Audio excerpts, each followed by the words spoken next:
Le clash entre Larson Kreya et Aya Robert. Quand les avocats s'en mêlent, on en parle après le générique.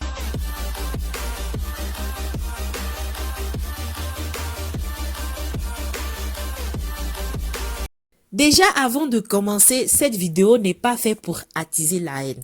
Aujourd'hui, on va parler du clash entre Larson Kreya 2.0 et de Aya Robert. Déjà, si c'est la première fois que tu passes par là, je t'invite à t'abonner, d'activer la cloche de notification pour ne rien manquer des vidéos que je poste en ligne. Je suis Candy Showell et bienvenue sur ma chaîne.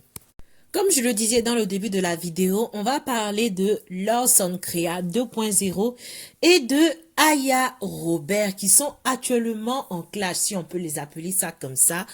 Pour ceux qui connaissent pas qui est Larson Kreya, c'est une blogueuse qui vient à peine d'arriver sur les réseaux sociaux.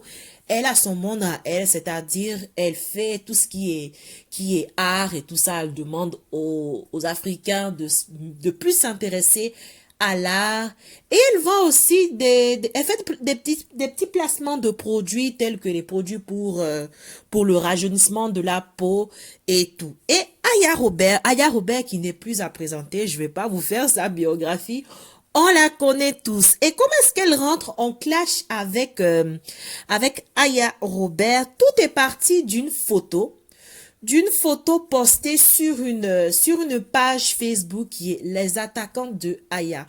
Au fait, les fans de Aya ont créé elles ont créé une page Facebook pour défendre Aya, pour poster ses photos, vraiment pour lui montrer son amour, au fait. Donc, du coup, Aya Robert, elle n'est pas responsable de tout ce qui se passe sur la page. Elle n'est pas admise, elle n'a pas accès à la page. Au fait, c'est des personnes qui ont créé cette page-là, rien que pour elle. Là, je vous explique pour que vous puissiez mieux comprendre. Et là-bas, ils ont posté une photo de Larson Kreya avec une belle robe, une magnifique robe. Et ils ont mis à côté Eka qui avait la même robe le jour de son mariage. Et comme vous savez, sur les réseaux sociaux, quand on fait un collage de photos, on demande on demande qui est-ce qui porte la robe le mieux. Et il y a toujours des bons commentaires et il y a toujours des mauvais commentaires, au fait. Et la dame, sans demander des explications. Au fait, la photo a été relayée aussi par tribunal de la mode.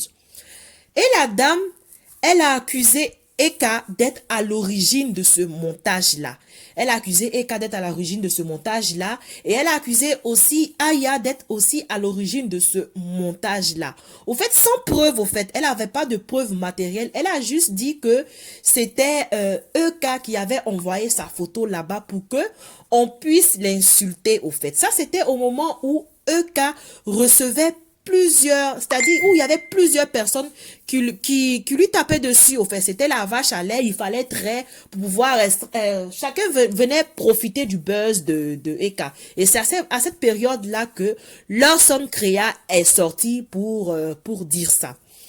Et Aya, de son côté, elle n'a pas compris, elle se dit, mais pourquoi est-ce que cette femme-là m'attaque? Parce que dans la vidéo de Larson Kreya, elle avait dit que Aya n'avait pas de papier, que franchement, elle a bien descendu pour se ranger du côté de Edwige, au fait. C'est-à-dire quand deux personnes, tellement que je suis à fond dans la ferrage, quand deux personnes sont en train de se chamailler, il faudrait pas vraiment prendre parti pour quelqu'un, c'est-à-dire mettre les deux ensemble et essayer de régler le problème. Faudrait pas monter une et descendre l'autre. Dans ce contexte-là que Aya a décidé de sortir et elle a dit, ben écoutez, moi je ne suis pas responsable de ce qui se passe sur la page des attaquantes. C'est vrai que c'est mon nom, les attaquantes de Aya, mais je n'ai pas accès, je ne sais pas de quoi vous parlez. Et si j'avais fait quelque chose de mal à votre rencontre, je serais venu m'excuser. Mais avant de faire votre vidéo, vous aurez dû quand même rentrer en contact, soit avec Eka, soit avec moi pour demander pourquoi est-ce que vous avez fait ce montage-là? Je saurais comment m'expliquer, je saurais qu'est-ce que dire, parce que là, je ne me reconnais pas dans ça. Et quand elle a fait la vidéo, bon, Elle est passée à autre chose. Mais la dame en question, c'est-à-dire Lawson Krea, insistait au fait.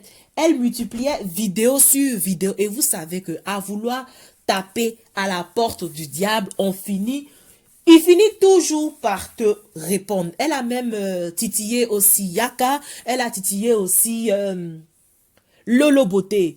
En fait, elle s'est attaquée aux grosses têtes des blogueurs, quoi. Elle a pris la crème pour vraiment s'attaquer à eux, au fait. Et au fur et à mesure que tu t'attaques, on ne te répond pas, et tu tapes, forcément quelqu'un va te répondre. Et c'est là maintenant que tout a commencé. Et vu que ils l'ont tellement soulevé que la dame, elle n'en pouvait plus. Elle a décidé de porter plainte contre Aya et contre... Franchement, pour le moment, c'est de Aya qu'on parle. Elle a décidé de porter plainte. Lawson Krea, de son côté, a décidé de porter plainte. Et il a mentionné le fait que si quelqu'un ose prononcer son nom, c'est-à-dire parmi les 3 blogueurs, Yaka, Lolo et Aya Robert, si ces 3-là mentionnaient son nom, elle allait porter plainte.